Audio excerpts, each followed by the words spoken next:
right now. Pittsburgh's best sports show is about to begin. Call us or tweet us. We've got things to talk about on the Ireland Contracting Nightly Sports Call.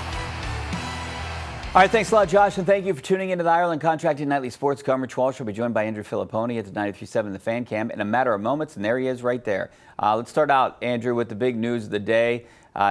Metcalf's appeal denied. I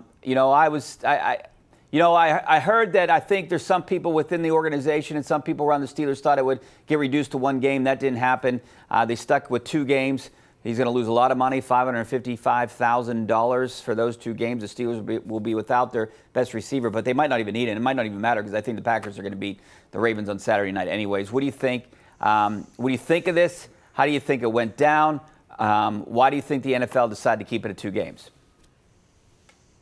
Well, I think it was because it happened in such a highly publicized game. Everybody was watching Steelers-Lions Sunday afternoon. CBS caught it. Jim Nantz and Tony Romo talked about it. All eyes were on it. The NFL thought it was a bad look that a player would go after a fan. It's a prominent player. It's one of the highest paid wide receivers in the NFL. I think they wanted to make an example of DK Metcalf. Now, it's not the first time it's happened. 2 years ago, a Bills player shoved an Eagles fan during a game, and he wasn't fined by the NFL. He wasn't suspended. He faced no league discipline. But I think this happened in more of a high-profile situation, and that's why the NFL responded the way that it did, and that's why they didn't want to, I guess, shrink the punishment and make it seem like it was more of a slap on the wrist. DK Metcalf, I think, is going to regret this decision for a very long time because it's going to cost him more than just the 2 games, in my opinion. He no longer has an injury guarantee on his contract for 2027. It was voided by this suspension. So if he were to get hurt next year, the following season, 2027, wouldn't be fully guaranteed at like $27 million.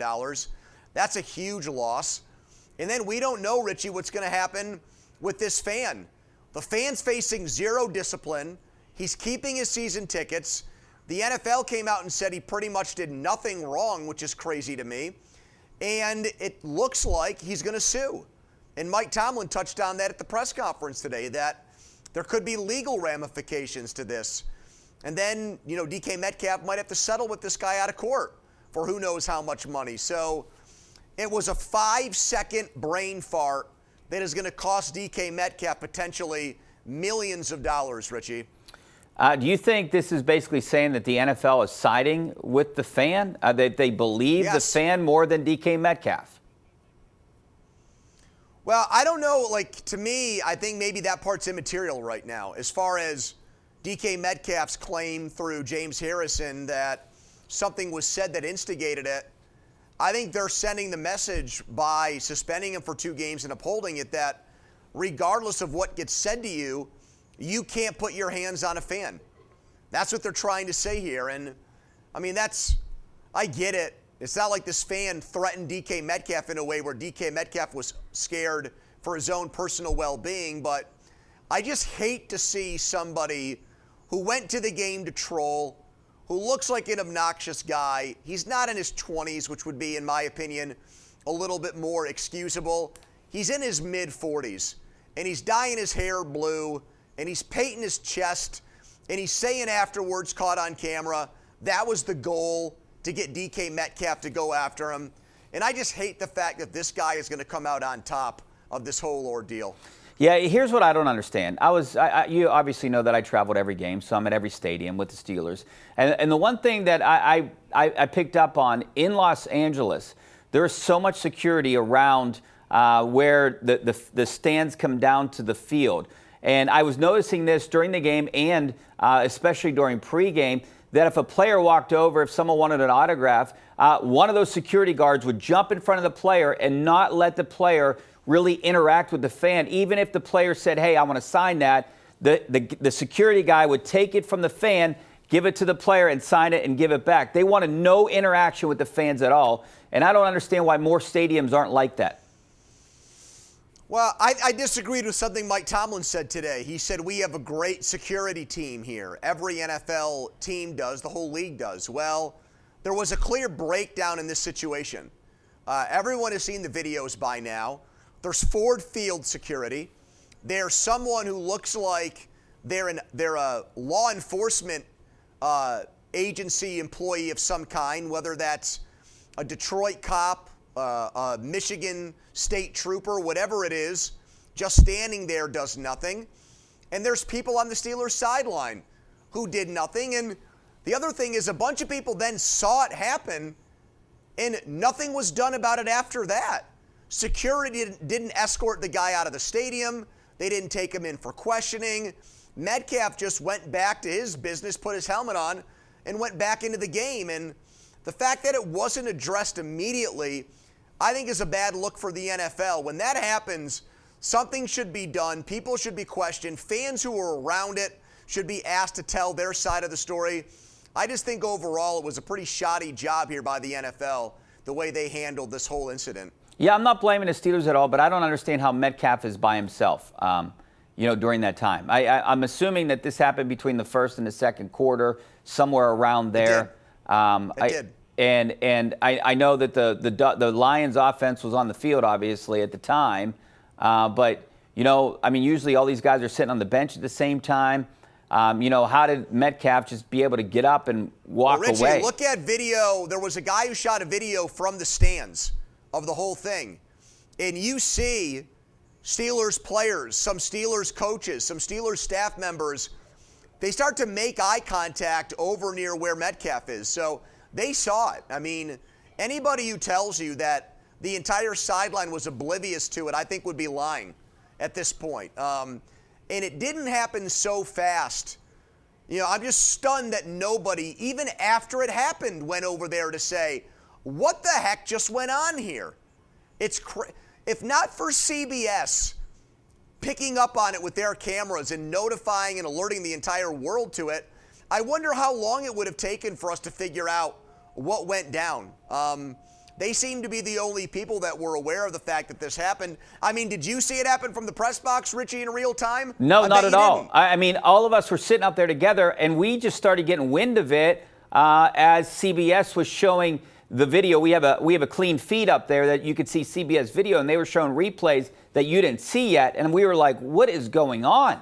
And that's when we saw it the same time as pretty much everyone else saw, because, we are on the top floor across the stadium from where the Steelers were on the other sideline, so you couldn't see, and I'm not looking into the stands, I'm watching the game. So there's no way that I would have really noticed it. Yeah. But you're not there thinking that a fan is going to pick a fight with a player during a break. All right, we got to take a break. Speaking of breaks, back in a couple minutes with your phone calls.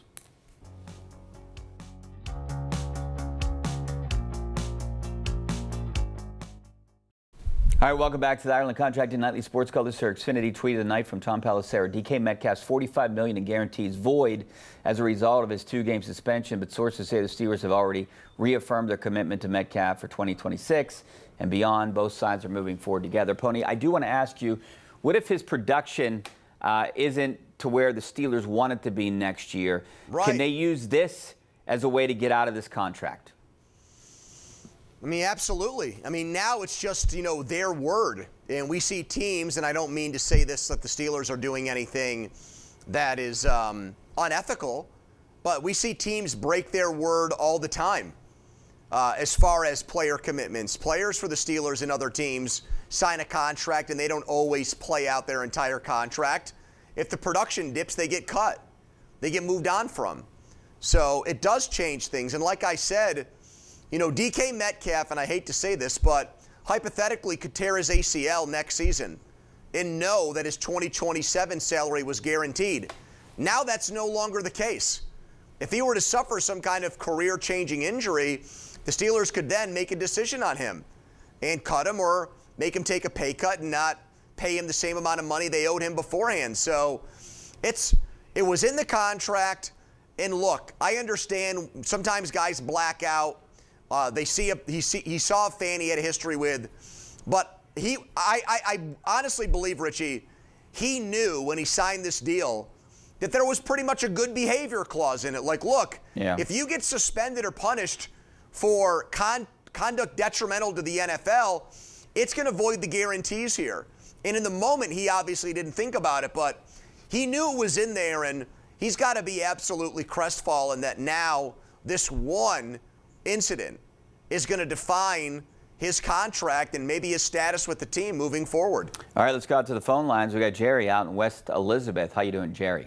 Yeah, guys. I was thinking, I think Gainwell could step up to #1 receiver, and the tight end Smith could be running back behind Warren, because even when you can't worry about next year, if DK does come back for the playoffs, you don't know where his head's going to be. All right, thanks a lot, Jerry. You're talking about some crazy changes there. I don't think they'll do that. Let's go out to our Penn West University question tonight. Scan the QR code, right-hand corner of your screen. Which receiver do you think will step up in the absence of Metcalf?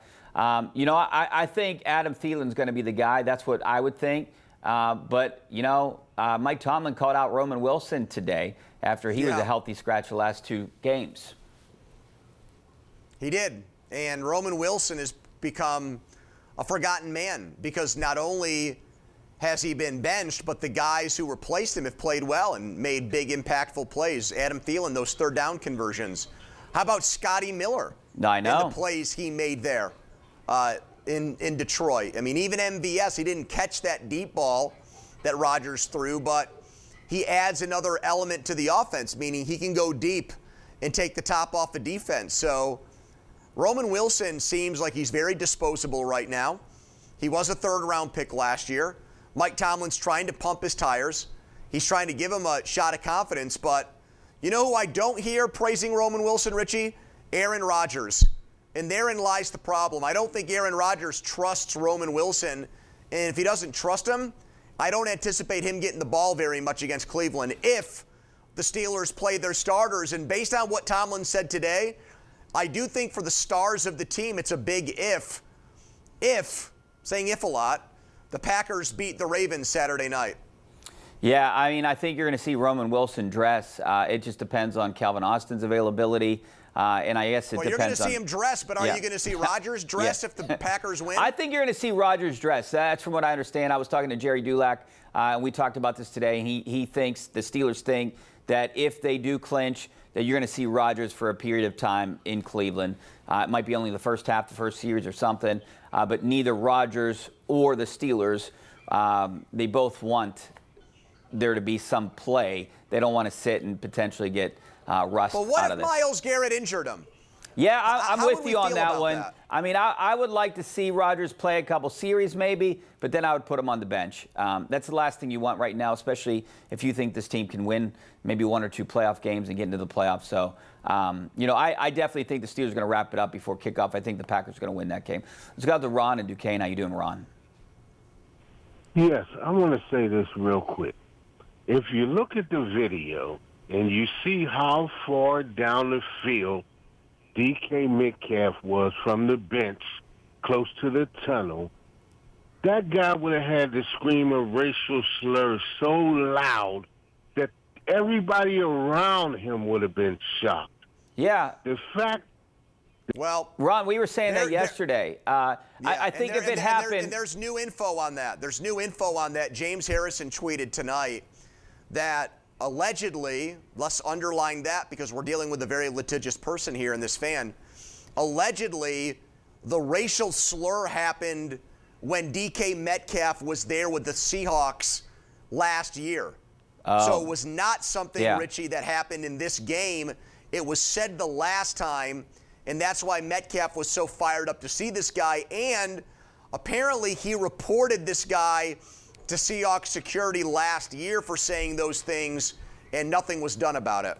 Yeah, I thought of that earlier, that this potentially could have happened the last time around since there was a report, and DK Metcalf reported to the Seattle security. So, yeah, that definitely makes sense. I thought maybe the only time that maybe, because you're right, and Ron's right, fans around there would have heard something, would have reacted to it, would have called security or let people know.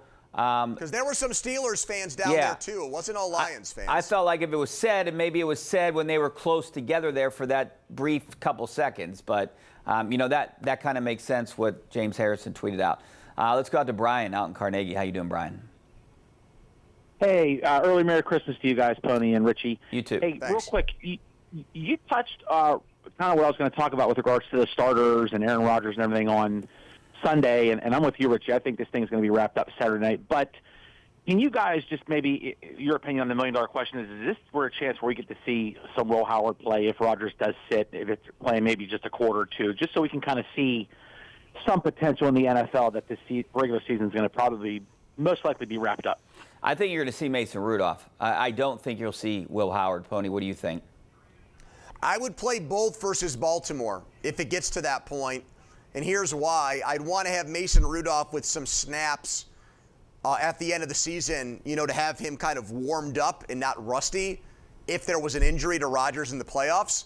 But I'd also want to give Will Howard some snaps that he could build on for next season. And I think the offensive line is developed enough, and I think there's enough pieces around him now where I don't think you're like throwing him to the wolves by playing him. So I think you can feed both masters, if you will, or serve both masters. And I would play maybe Mason Rudolph a half and Will Howard a half in the finale. Treat it like a preseason game, Richie. You've called a lot of those. Have them split the baby in half and have them do 30 minutes apiece. Pony, I agree 100% with what you're saying, but do you think that's what the Steelers and Mike Tomlin will do? And I don't think they would do that. No, they'll probably play Mason Rudolph the whole game. Yeah, that's kind of what I think so, too. But I would love to see Will Howard in the second half of that Baltimore game if they wrap things up. All right, we're going to take a break. Back to wrap up the show in a couple minutes.